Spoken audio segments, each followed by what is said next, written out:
দুনিয়ায় আগুন লাগলে পানি ছাড়া যেমন নিভানো যায় না, তোমার আমার গুনার কারণে জাহান্নামের যে আগুন জ্বলছে ওই আগুন কিন্তু চোখের পানি ছাড়া নিভানো যাবে না বাবা।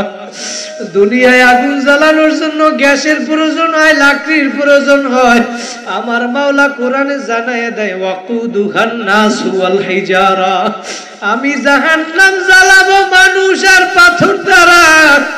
পাথর হইয়াও কিন্তু আমার মাওলার ভয় কান্দে। আমার মাওলা কোরআনে জানাইয়া দেয় কিছু কিছু পাথর আছে তুম্মা কাসাত কুলুবুকুম মিন বাদি যালিকা ফাহিয়া কাল হিজারা আও আশাদ্দু কাসওয়া ওয়া ইন্না মিনাল হিজারাতি লামা ইয়াতাফাজ্জারু মিনহুল আনহার ওয়া ইন্না মিনহা লামা ইয়াশাক্কাকু ফায়াখরুজু মিনহুল মা ওয়া ইন্না মিনহা লামা ইয়াহবিতু মিন খাশিয়াতিল্লাহ। আমার মাওলা বলে দুনিয়ার ভিতরে কিছু কিছু পাথর আছে আমার আযাবের ভয় কান্না করতে করতে নহর জারি করিয়া ফেলায়। ওই সিলেটে গিয়ে দেখবা পাহাড়ের ভিতর থেকে নহর জারি হইয়া গেছে, ওইটা কিন্তু নহর না, ঝর্ণা না। কিতাবের অনুযায়ী ভাষ্য অনুযায়ী বোঝা যায় পাথর মাওলার ভয় কাঁদতে কাঁদতে চোখের পানি ফালাইতেছে। পাথর মাওলার ভয় কাঁদতে কাঁদতে টাস টাস করিয়া ফাটিয়া যায়, এক জায়গা থেকে ছিটে আর এক জায়গায় পাথর চলিয়া যায়। আজকে তুমি আমি মানুষ হইয়া কি পাথরের চেয়েও দিলটা শক্ত হইয়া গেছে। তোমার আমার চোখে আজকে গুনার কারণে পানি নাই বাবা। আমার মাওলার কথা স্মরণ করো, আযাবের ভয় স্মরণ করো, নবীর সুন্নাত অনুযায়ী চলো। যদি আল্লাহ বলে কুল ইন কুনতুম তুহিব্বুনাল্লাহ, হে নবী আপনি দুনিয়ার মানুষদেরকে জানাইয়া দেন তোমরা যদি আমি মাওলাকে পাইতে চাও, আমি মাওলারে ভালোবাসতে চাও, ফাত্তাবিউনি, আমার নবীকে অনুসরণ করো। নবী বলেন আমারে অনুসরণ কেমনে করবা?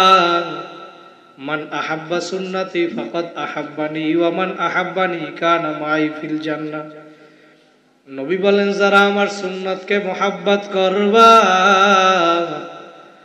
তারা আমি নবীর সাথে জান্নাতে থাকতে পারবা। সুবহানাল্লাহ। নবী বলেন যারা সুন্নতকে মুহাব্বত করবা তারা জানো আমি নবীকে মুহাব্বত করবা, আর যারা আমি নবীকে মুহাব্বত করবা তারা আমি নবীর সাথে জান্নাতে থাকতে পারবা। আমরা নবীর সাথে জান্নাতে থাকতে চাই না? এই পিছনে যারা সুবহানাল্লাহ কি আগামী বছর কইবেন নাকি?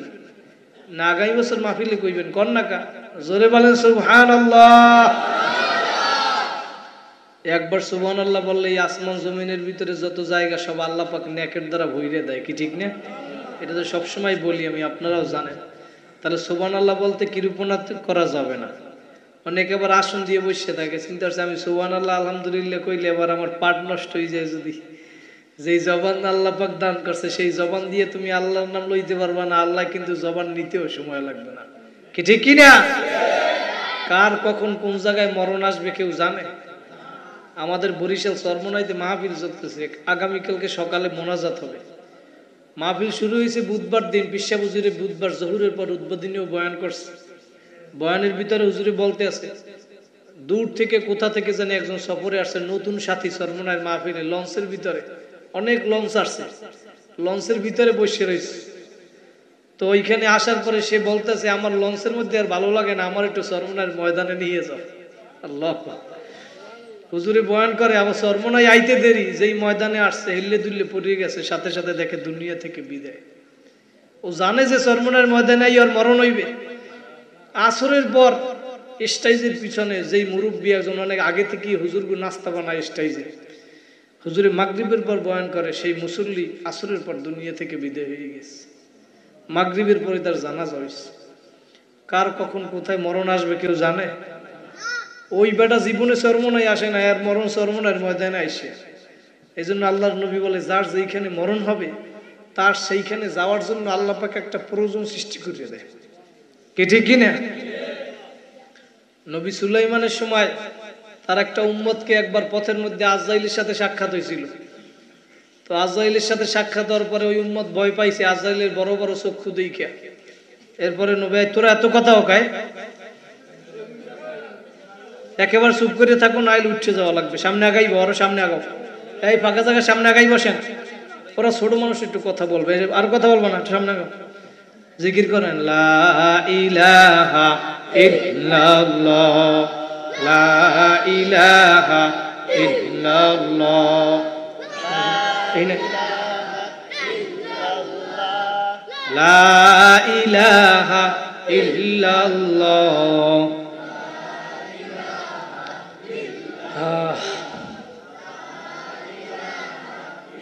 লা ইলাহা ইল্লাল্লাহু মুহাম্মাদুর রাসূলুল্লাহ। নবী সুলাইমান আলাইহিস সালাতু ওয়াস সালামের জামানায় ওই উম্মতের সাথে আজরাইলের সাথে সাক্ষাৎ হওয়ার পরে আজরাইলকে দেখে বড় ভয় পাইছে। ওই উম্মত যাইয়া নবী সুলাইমানের কলতে বলতেছে, ও নবী সুলাইমান, আজরাইল আজকে পথের ভিতরে আমারে ভয় দেখাইছে, বড় বড় চক্ষু দিয়া নীল নগের মতো বড়।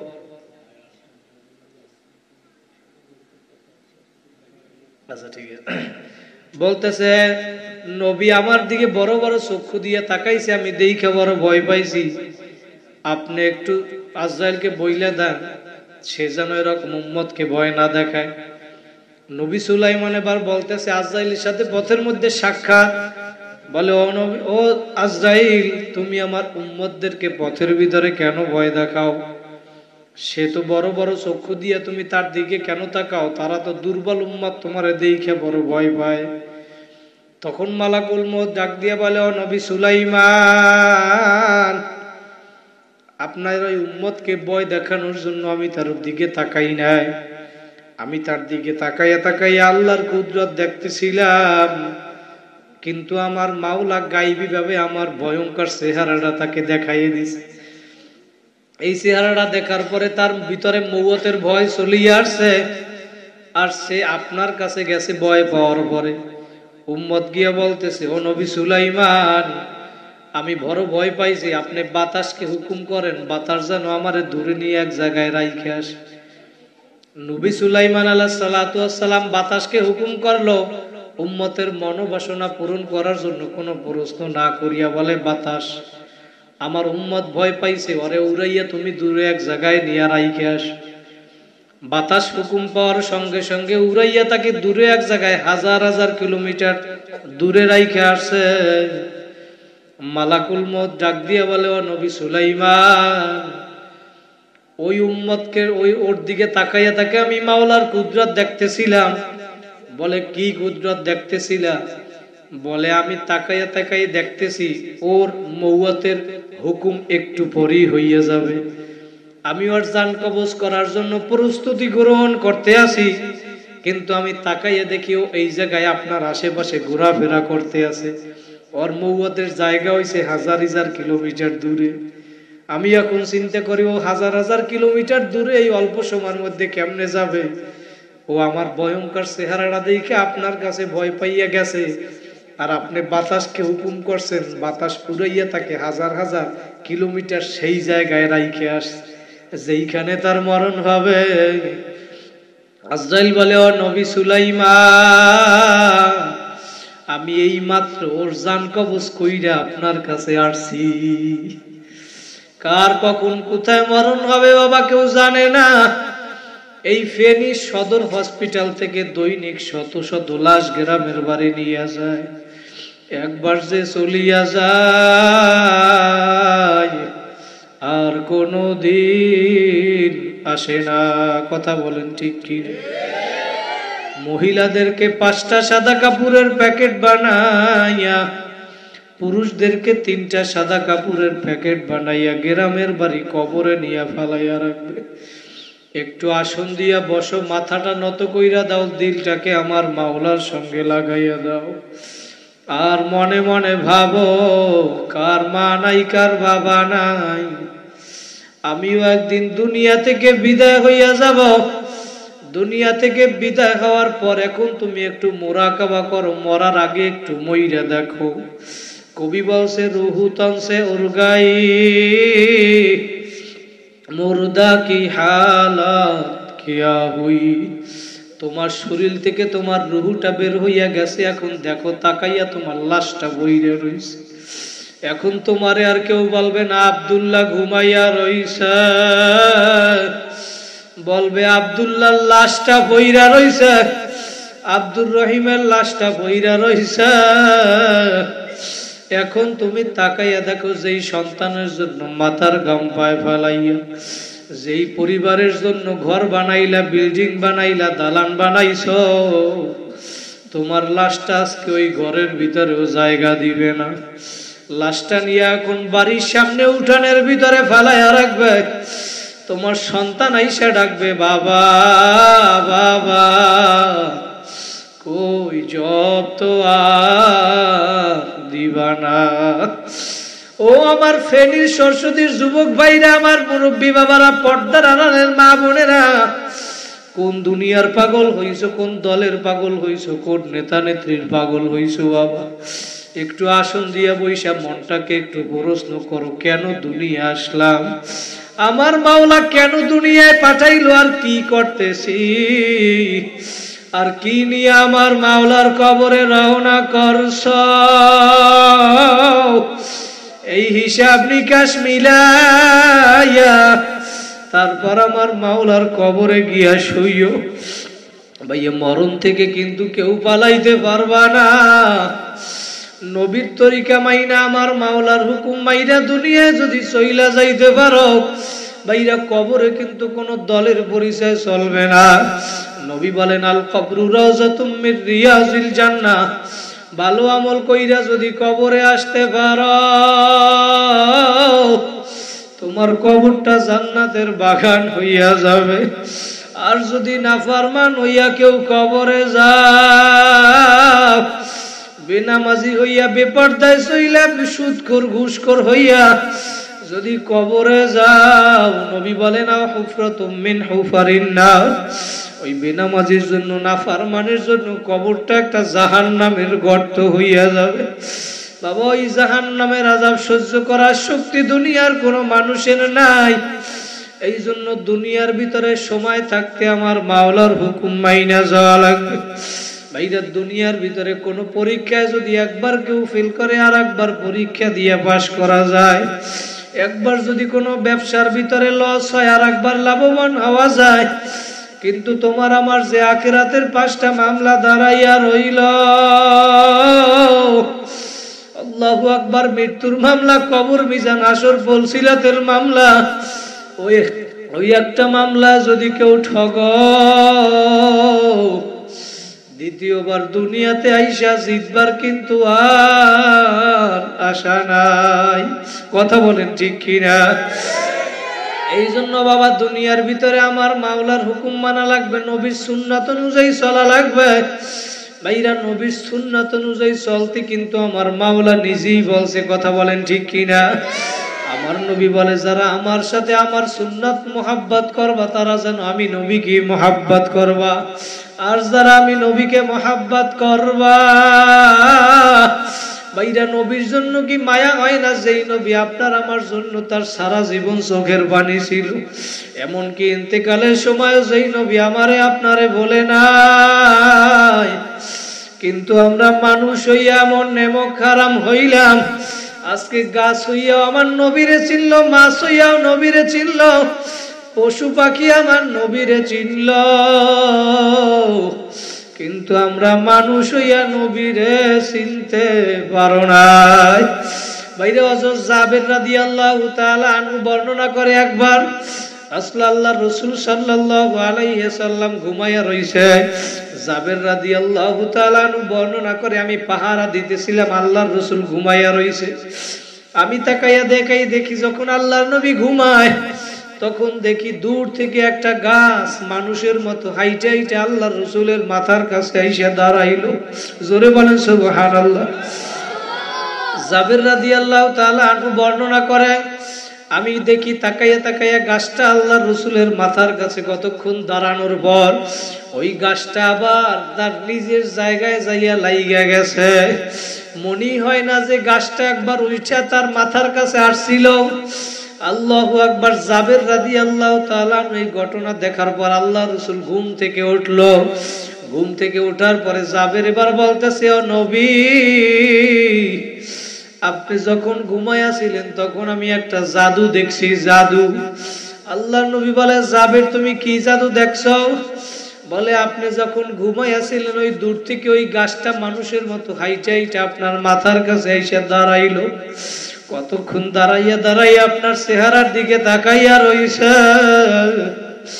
আবার তার নিজের জায়গায় যাইয়া গাছটা লাইগা গেছে। জাবের রাদিয়াল্লাহু তাআলা আনহুকে এবার মিষ্টি হাসি দিয়ে আল্লাহর নবী বলে, জাবের তুমি জাদু দেখো নাই, জাদু দেখো নাই।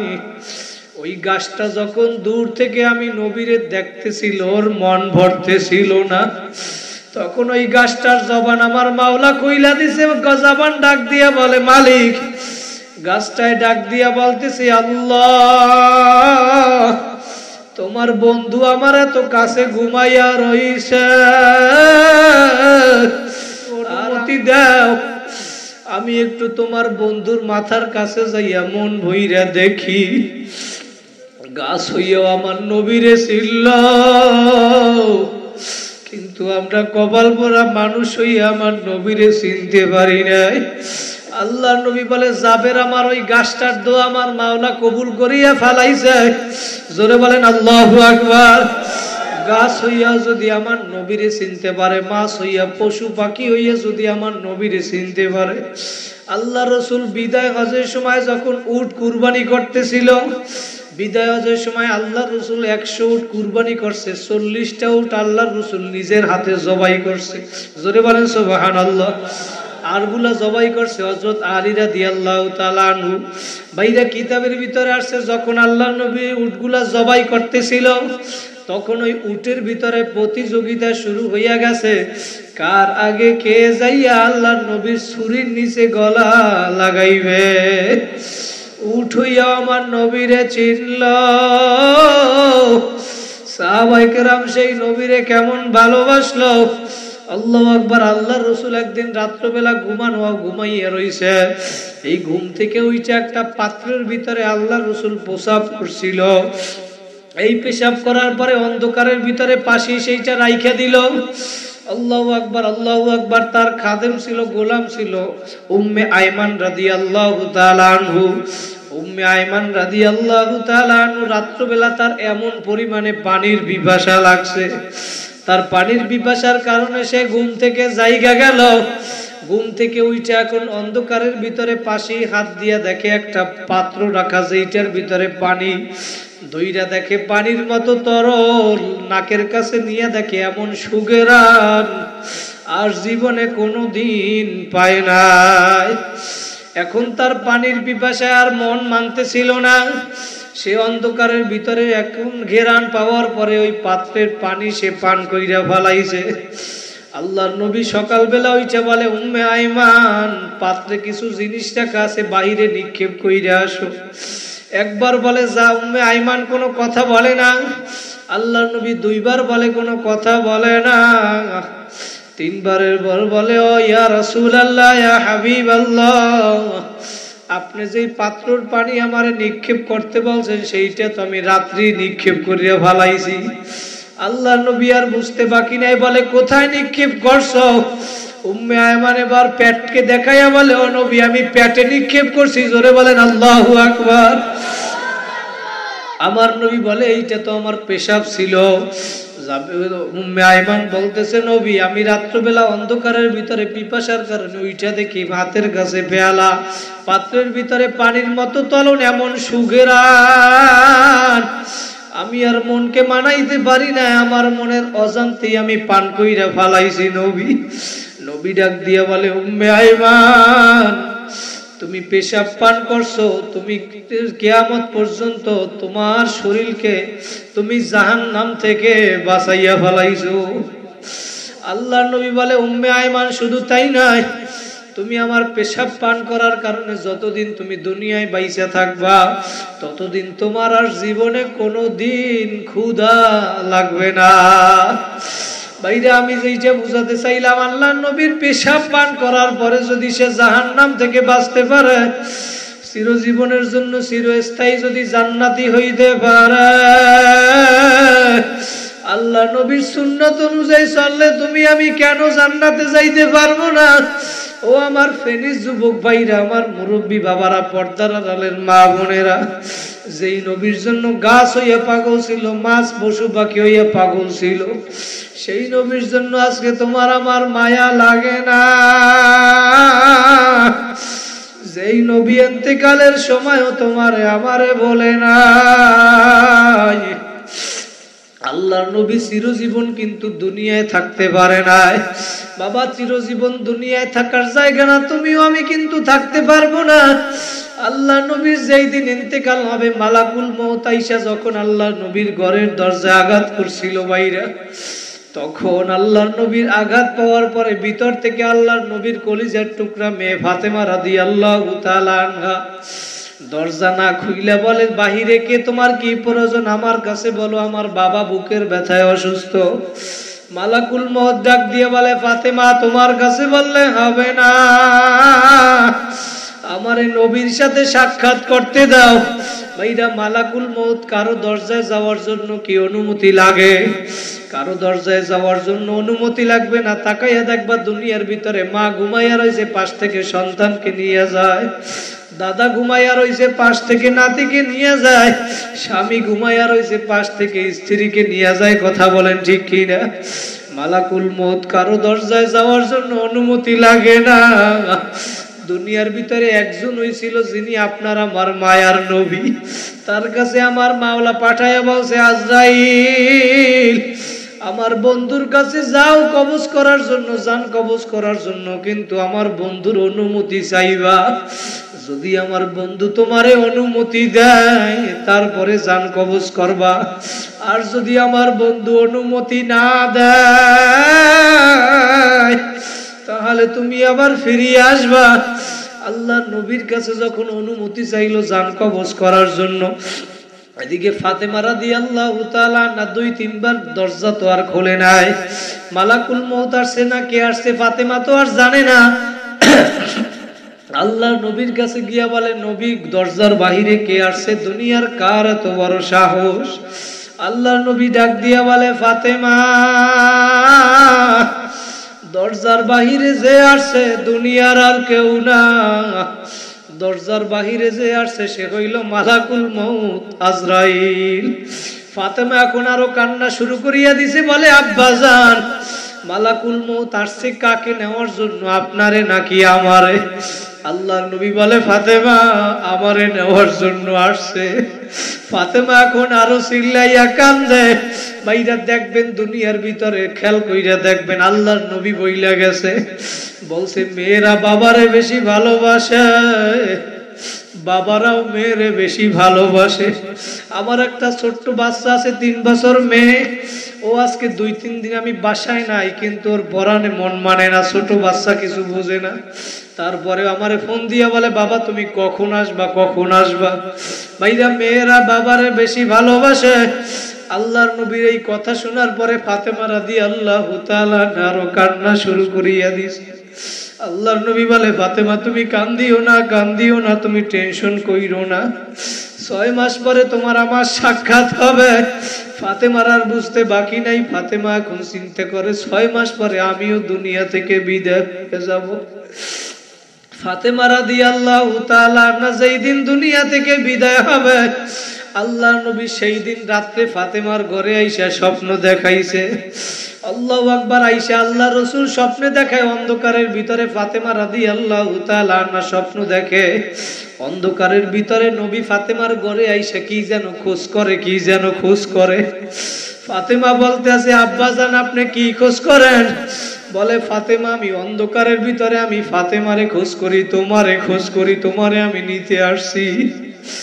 বলে, আজকে তুমি সাহারি করবা দুনিয়ায় আর ইফতারি করবা আমার সাথে জান্নাতে। এই রাত্রবেলায় স্বপ্নে দেখার পরে ফাতেমার এখন আর মন মানে না। এখন ফাতেমার মৃত্যুর কথা স্মরণ হইয়া গেছে। ফজরের নামাজ পড়া আলী রাদিয়াল্লাহু তাআলা আনহু, ফাতেমার স্ত্রী, প্রতিদিন সকালে আইসা দেখতো ফাতেমারে জায়নামাজে দেখা যায়। আজকে ফজরের পর যে আলী আইসা দেখে ফাতেমারে আর জায়নামাজে দেখা যায় না, ফাতেমারে আর জায়নামাজে দেখা যায় না। আলী আইসা বলে, ফাতেমা তোমারে আজকে জায়নামাজে কেন পাই নাই? বলে, আজকে রাত্রে আব্বা আমারে স্বপ্নে দেখাইছে আজকে আমি দুনিয়া থেকে বিদায় হইয়া যাব, আমার বুঝতে কোনো বাকি নাই। বলছে আমি সাহারি করব দুনিয়ায়, ইফতারি করব জান্নাতে। বলে আমার হাসাইন হুসাইন রে একটু ডাক দেন, আমার মৃত্যুর যন্ত্রণা শুরু হইয়া গেছে। ফাতেমা বলতে আছে আলী, আপনি আমার বুকের উপরে হাত রাইখে একটু দোয়া কইরা দেন, আর আপনি আমারে মাফ কইরা দিয়েন, কারণ আমি অসুস্থর সময় আমি আপনার খেদমত করতে পারি না। আমার বুকের উপরে হাত রাইখে একটু আপনি দোয়া কইরা দেন, আমার মৃত্যুর যন্ত্রণা শুরু হইয়া গেছে। এখন পাশে বইসে হাসাইন হুসাইনও কান্দে, আলীও কান্দে। আলীরও বুঝতে বাকি নেই। আলী বলে আমিও তো স্বপ্নের ব্যাখ্যা জানি, আল্লাহর নবীর এই স্বপ্ন অনুযায়ী বুঝলাম তুমি আজকে দুনিয়া থেকে চইলা যাবা। এখন হাসাইন হোসেন পাশে বইয়া কান্দে। ফাতেমা আবার ডাক দিয়ে বলে আলীকে আমি আপনাকে একটু ওসিয়ত কইরা গেলাম, আমি আজকে দুনিয়া থেকে বিদায় হওয়ার পর আপনি দ্বিতীয় বিবাহ কইরেন, আমার কোনো সমস্যা নাই, আমি অনুমতি দিয়া গেলাম। কিন্তু দ্বিতীয় বিবাহ করার পরে আপনি সপ্তাহে 7 দিন, শনিবার রবিবার সোমবার মঙ্গলবার বুধবার বৃহস্পতিবার শুক্রবার, এই 7 দিনের ভিতরে 6 দিন নতুন বিবির সাথে ঘুমাইবেন, আর শুক্রবার দিন আমার কলিজার টুকরা হাসাইন হুসাইনের সাথে ঘুমাইবেন। কারণ হাসাইন হুসাইনের মাও নাই, নানাও নাই, ওরা আব্বাও যদি না থাকে ওরা দুনিয়ায় বড় এতিম হইয়া যাবে। আপনি যদি শুক্রবার দিন ওদের সাথে ঘুমান, ওরা বুঝবে আমার বাবা দুনিয়া আছে। ভাইরা, যার মা বাবা যার নাই সে জানে মা বাবা কি জিনিস। ওই মা বাবা তোমারে আমারে দুনিয়ায় আসার জন্য মৃত্যুর খাতায় সাইন করছিল। মা বাবা যে সন্তানের কি পরিমাণ ভালোবাসে, আর সন্তানও যে মা বাবার কি পরিমাণ ভালোবাসে। যার এই সম্পদ নাই সে জানে মা বাবা কি জিনিস। আমার ওই বরিশাল কয়েকদিন আগে আমাদের দায়িত্ব ছিল, শামীম ভাইয়ের বড় বোন মারা গেছে, ইন্তেকাল করছে। শামীম ভাই আমাদেরকে বলতেছিল হুজুর আমার বড় বোন দুনিয়া থেকে বিদায় হইয়া গেছে, আর ছোট একটা বাচ্চা রাইখা গেছে। ওই বাচ্চাটা এখন রাত্রবেলা আমার ছোট বোনের খালাম্মার কাছে ঘুমায়, কিন্তু রাত্রবেলা ঘুমের ভিতরে ঘুম সজাগ হইয়া চিল্লাইয়া উঠে, চিল্লানি মাইরা মা মা কইয়া ঘুমের ভিতরে ডাক দিয়া ওঠে, আর ডাক দিয়া বলে খালাম্মা আমার আম্মায় কোথায়। শামীম ভাই বলে হুজুর ও তো ছোট মানুষ বুঝে না, আমি ওরে একটা নতুন জামা কিনিয়া দিছি, জামাটাও পাইয়া বড় খুশি হইছে। আমারে বলতে আছে মামা আমি এই জামাটা গায়ে দিয়ে প্রথম আমার আম্মারে আমি দেখাবো। শামীম ভাই বলে হুজুর আমি চোখের পানি রাখতে পারি না, ওর জামাটা পরাইয়া ওরে আমি ওর মার কবরের কাছে নিয়ে গেছি। ও এখন জামাটা গায়ে দিয়ে আর মার কবরের পাশে ঘুরে আর ডাক দিয়ে বল মা আমি নতুন জামা গায়ে দিছি, তুমি তাকাইয়া দেখো। শামীম ভাই বলতে আছে হুজুর আর কান্না দেখে আমারও চোখের পানি চলে আসছে, আমারও তো বোন, আমি আর কান্না রাখতে পারি নাই। যার মা বাবা নাই সে জানে মা বাবা কি জিনিস। ভাইরা কার মা বাবা দুনিয়া আছে সম্পর্ক নাই, মা বাবার সাথে বেদবি করিয়া ভালাইছো। আজকে এই মাহফিল শেষ করিয়া মা বাবার পাও দইরা হাত দইরা মাপ চাবা। তুমি আমি জীবনে যতই বড় হও না কেন মা বাবার দোয়া ছাড়া হইতে পারো নাই। ও সন্তান তুমি ঢাকায় লেখাপড়া করো, চাকরি করো, ভার্সিটিতে পড়ো, মাদ্রাসায় পড়ো, হোটেলে পড়ো, তুমি দূরে দূরে থাকো, মনে করছো বাড়িতে বসে মনে হয় তোমার মা বড় আরামে আছে। না না, তুমি দূরে থাকো, তোমার বাড়ি কত মেহমান আসে, তোমার মা কত রান্না বান্না করিয়া পাক করিয়া খাওয়ায়, কিন্তু মার কলিজাটা ফাইটা যায়, এক পিস গোস্ত মুখে দেয় না। কারণ চিন্তা করে আমার সন্তানটা মাদ্রাসায় পড়ে, বোর্ডিং এ খায়, ভার্সিটিতে পড়ে, কলেজে পড়ে, বোর্ডিং এ মেসে খায়, ভালো খাইতেও পারে না।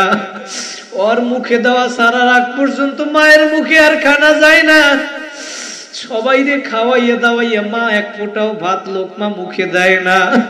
ওই এক টুকরা গোস্ত ফ্রিজের কোনায় রাইখা দিছে, আমার সন্তান যেদিন আসবে আমার সন্তানের নিয়ে আমি খাবো। ও আমার যুবক ভাইরা, আমার মুরব্বী বাবারা, কার মা নাই কার বাবা নাই, যার মা বাবা নাই দুই ফোঁটা চোখের পানি ফালাও। কার মা বাবারে কবরে 5 খান 3 খান কাপড়ের প্যাকেট বানাইয়া কবরে রাইখে আসছো। তুমি আজকে ল্যাপ কম্বল গায়ে দিয়া এসির ভিতরে ঘুমাও। ওই আজকে শাহ আলম ভাই আমার সভাপতি সাহেব ভাইয়ের বাসায় খানা খাইলাম। আমি জিজ্ঞেস করলাম শাহ আলম ভাই আপনার কি মা বাবা আছে? বলে না হুজুর আমার মা বাবা নাই। এত শান্তি এত গাড়ি বাড়ি কিন্তু যে আদরের মা বাবা নাই। আজকে কত সম্পদ হইল কত কিছু হইল। বলে হুজুর আজকে চাইলে যদি আমি বাবার একটা লুঙ্গি কিনিয়ে দিতে পারতাম, কিন্তু আজকে আমার বাবা দুনিয়ায় নাই। অনেক রিকশাওয়ালা আইসা বলে হুজুর আমার বাবা যখন দুনিয়ায় ছিল আমার একটা লুঙ্গি কিনা দেওয়ার সামর্থ্য ছিল না, কিন্তু আজকে আমার বাবা দুনিয়ায় নাই। আমি চাইলে 1000 লুঙ্গি আমি বাবারে কিনিয়ে দিতে পারতাম। একটা শাড়ির দিকে তাকাইলে শাড়ি দেখে আমার মায়ের কথা মনে পড়ে যায়। আমি যখন ঈদের সময় বাড়ি আসতাম দরজার সামনে দাঁড়াই আমার বাবা অপেক্ষা করত। ছোটবেলা আমরা যখন ঘর দিয়ে মাদ্রাসায় রওনা করতাম আমার বাবা আমারে আগাইয়া দেওয়ার জন্য দরজা পর্যন্ত আসতো, কিন্তু আমার মা শুধু দরজার কাছে আসতো না। যখন আমি রাস্তায় যাইতাম আমার মা দরজা পার হয়ে আস্তে আস্তে সিঁড়ির কাছে নামতো। সিঁড়িতে নাই মা গাছের আড়ালে আড়ালে তাকাইয়া থাকে। যখন সন্তানকে আড়ালে আর যখন তাকাইয়া দেখতে দেখতে যখন সন্তান গাছের আড়ালে ভরিয়া যায় তখন মা এই দিক থেকে তাকায় এদিক থেকে তাকায়। তখন মায়ের চোখ থেকে 2 ফোঁটা পানি বের হইয়া যায়। বাইরা কার মা নাই কার বাবা নাই। তুমি যখন তোমার মায়ের পেটের ভিতরে ছিল তখন তোমার পা 2টা ছিল উপরের দিকে, মাথাটা ছিল নিচের দিকে। ডাক্তাররা বৈজ্ঞানিকরা বলে যখন মায়ের পেটের ভিতরে সন্তান থাকে ওর মাথাটা নিচের দিকে থাকে, পা উপরের দিকে থাকে। আর ওই পেটের ভিতর বৈশা যখন লড়াচড়া করে পা 2টা এরকম নড়াচড়া করে। যখন লাথি মারে ওই প্রত্যেকটা লাথি গিয়া মায়ের কলিজা বাসাইয়া লাগছিল। তারপরেও মা কিন্তু তোমারে আমারে ফালাইয়া দেয় না। মায়ের যদি সন্তানের জন্য এত মায়া হইতে পারে, আমার মাওলা বলে বান্দা বান্দি রে আমি মাওলা তোদের জন্য মায়ের চেয়ে কোটি কোটি গুণ বেশি মায়া। আমি মাওলা অপেক্ষা করি বান্দা বান্দি আয়। তোরা গুনাহ করিয়া পালাইছো, ভুল করছো, আমার দরবার নৈরাশ হওয়ার দরবার না। ও পর্দার আড়ালের মা বোনের আকার মা নাই কার বাবা নাই। 2 ফোঁটা চোখের পানি ফেলাও, কান্না না আসলে একটু মনকে বুঝাও রে মন।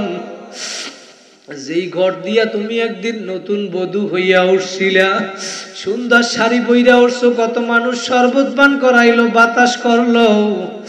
আবার যেই দিন ওই ঘর দিয়া 5 খান সাদা কাপড়ের প্যাকেট হইয়া মরা লাশ হইয়া বাইর হবা, ওই দিন সন্তানরা তোমারে ডাকবে মামা। কই ডাকে তো আর সারা দিবা না। এই জন্য ভাইরা মা বাবা কার নাই 2 ফোঁটা চোখের পানি ফালাও। মা বাবার কথা স্মরণ কইরা হইল 2 ফোঁটা চোখের পানি যদি এই ময়দানে ফালাইতে পারো, চোখের পানি ফালাইয়া দিলটাকে আমার মাওলার সঙ্গে লাগাইয়া দাও। আর মাওলার কাছে বলো মাওলা জীবনে যত গুনাহ করিয়া ফেলাইছি, নামাজ কাজা করছি, রোজা কাজে করছি, মা বাবারে কষ্ট দিছি, দাড়ি কামাইছি, জীবনে আর মা বাবারে কষ্ট দিবা না। দাড়ি কামাবা না, গুনার কাজ করবা না, নেকের আমল ছাড়বা না। আমার মাওলাকে ডাকার মতো যদি ডাকতে পারো, ইয়াবাম উরায়া নায়াবাম জুস্তে জুই মিকুনাম হাসিল আয়াত ইয়ানা আয়াত আরজু মিকুনাম। কিতাবের ভিতরে লেখছে আমার মাওলাকে ডাকার মতো ডাকতে থাকো। আর মনে মনে ভাবো মালিক আমি তোমারে ডাকবো, আমার ডাকে তুমি সাড়া দাও আর নাইবা দাও, তুমি আমারে মাফ করো আর নাইবা করো।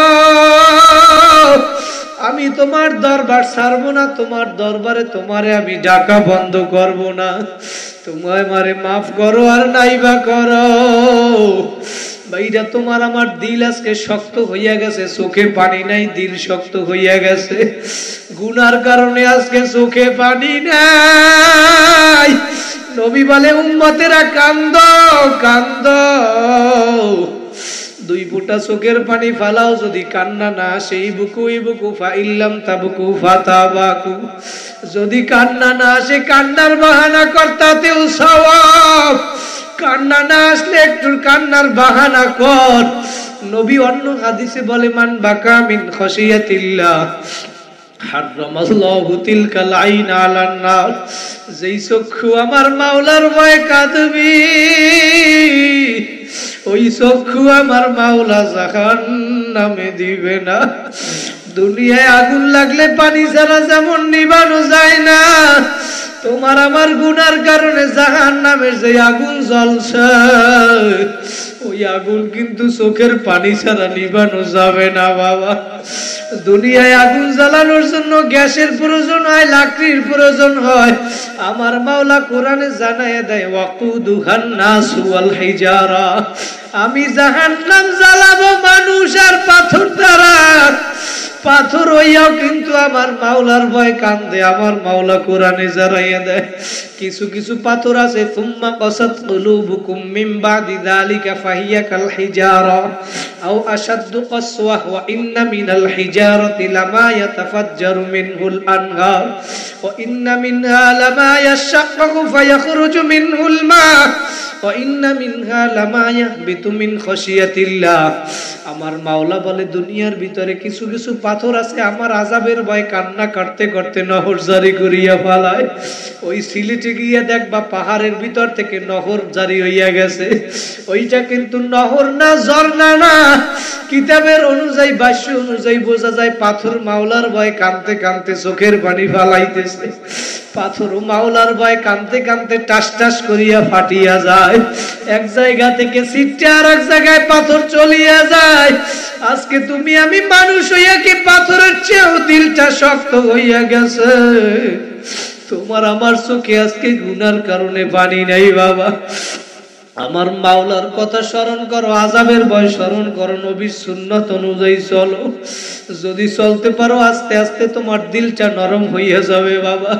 কত দিল শক্তওয়ালা মানুষ গতকালকেও পিসা হুজুরের চরমনায় বয়ান করছে, কত নতুন সাথী ভাইরা চরমনার ময়দানে আসছে, আইসা হুজুরের সাথে দেখা করছে, হুজুরেই বয়ান করছে, বলে হুজুর আমার চোখে আর জীবনে কোনোদিন পানি আসে নাই আজ পর্যন্ত, কিন্তু আপনি যখন বয়ান শুরু করছেন বলে হুজুর চোখের পানি আর রাখতে পারি নাই।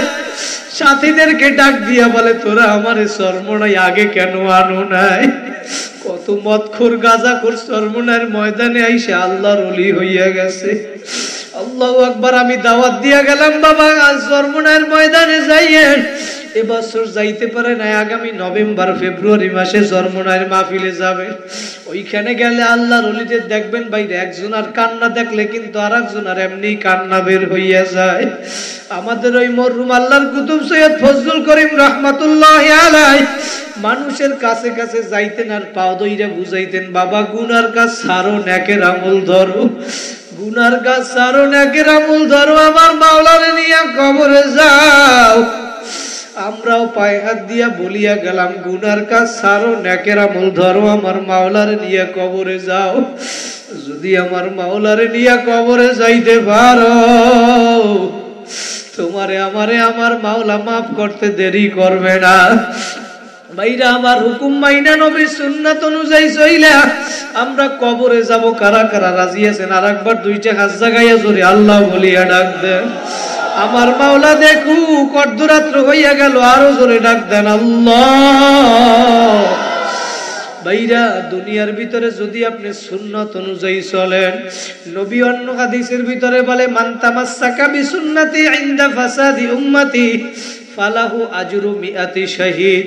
যারা আমার একটা সুন্নাতকে দৃঢ়ভাবে আঁকড়াইয়া ধরবা তারা আমি আল্লাহ পাক তাদেরকে 100 শহীদের সওয়াব দিয়ে দিবে। ভাইরা সুন্নাত তো দুনিয়ার ভিতরে অভাব নাই। আপনি ইস্তেনজা করতে বাথরুমের ভিতরে কিভাবে ঢুকবেন, কিভাবে বের হবেন, সেইখানেও নবীর সুন্নাত। আপনি নখটা কিভাবে কাটবেন, নবীর সুন্নাত। খানা কেমনে খাইবেন, নবীর সুন্নাত। খানার আগে বিসমিল্লাহ বলবেন, নবীর সুন্নাত। খানা খাইতে বিসমিল্লাহ বলতে ভুলিয়া গেলে বিসমিল্লাহি আউওয়ালাহু আখিরা, নবীর সুন্নাত।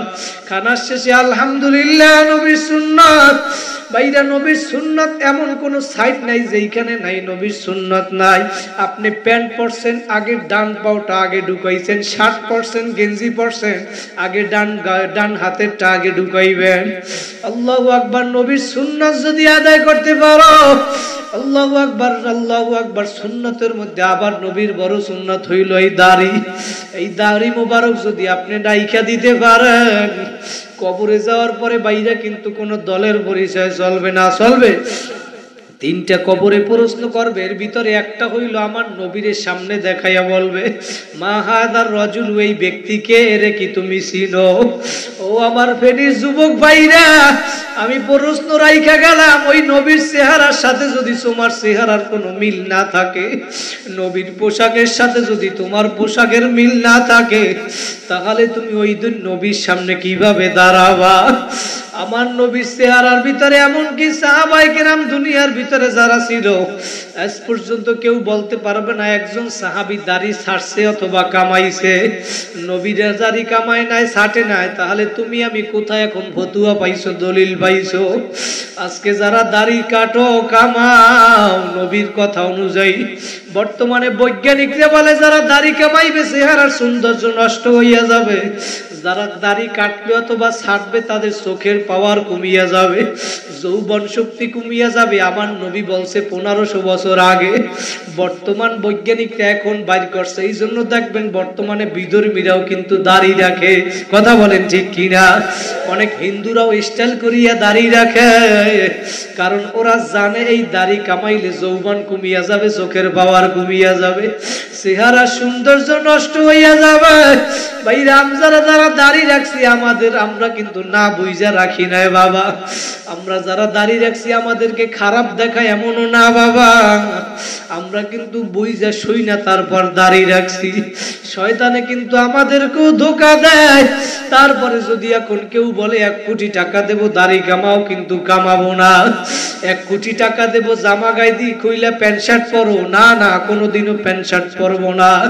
নবীর সুন্নাতেই দাড়ি এই লম্বা জামা যদি গায়ে লাগাইতে পারো, আল্লাহু আকবার। আচ্ছা, শাহ ওলিউল্লাহ মুহাদ্দিস দেহলভী রাহমাতুল্লাহি আলাইহি একদিন রাত্রবেলা দুরূদ শরীফ পড়িয়া ঘুমানোর পরে স্বপ্নে আমার নবীর সাথে সাক্ষাৎ হইয়া গেছে।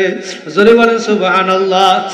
স্বপ্নের ভিতরে স্বপ্নে দেখতেছে আমার নবীকে, স্বপ্নে দেখতেছে আমার নবীকে, স্বপ্ন দেখে নবী এইভাবে দাড়িগুলা খিলাল করতেছে। শাহ ওলিউল্লাহ দেখে নবী দাড়ি খিলাল করে। এই দাড়ি খিলাল করার পরে 1টা 2টা 3টা অথবা 3টা দাড়ি তার হাতের ভিতরে ছিঁড়িয়ে আসছে। 2টা অথবা 3টা দাড়ি হাতের ভিতরে ছিঁড়িয়ে আসার পরে নবী স্বপ্নের ভিতরে বলতেছে, শাহ ওলিউল্লাহ, তোমার সাথে আমার অনেক দিন সাক্ষাৎ হয় না, আজকে অনেক দিন পরে সাক্ষাৎ হইল, তোমারে আমি কিছু হাদিয়া দিতে চাই। ওই সেরা 2টা অথবা 3টা দাড়ি তার হাতের মধ্যে নবী হাদিয়া দিয়ে দিছে। হাদিয়া দেওয়ার পরে সকালবেলা যখন ঘুম থেকে ওইটা বাতি জ্বালাইছে, শাহ ওলিউল্লাহ মুহাদ্দিসের স্বপ্নের ভিতরে যেই দাড়ি তার হাতের মধ্যে নবী দিছে, দেখে বাতি জ্বালানোর পরে ওই কুচকুচে কালো দাড়ি তার হাতের মধ্যে দেখা যায়। তিনি এখন খুশি হইয়া আতর মাইখা সুমা দেয়, জামার পকেটে রাইখা দিল। ফজরের নামাজ পড়িয়া জিকির আজগার কইরা ইশাকের নামাজ পড়িয়া মাদ্রাসায় 10 দেওয়ার জন্য রওনা করছে। মরুভূমি আর মরুভূমি ওই পথ দিয়া রওনা করছে। ওই মরুভূমির ভিতরে সূর্যের তাপ আর গরম, বালুর গরম। আল্লাহু আকবার। কিন্তু নবীর ওই দাড়ি তার পকেটে থাকার কারণে আজকে যখন ওই মরুভূমি দিয়া যাইতেছে, তখন দেখে মেঘ আইসা তারে আজকে ছায়া দিতেছে।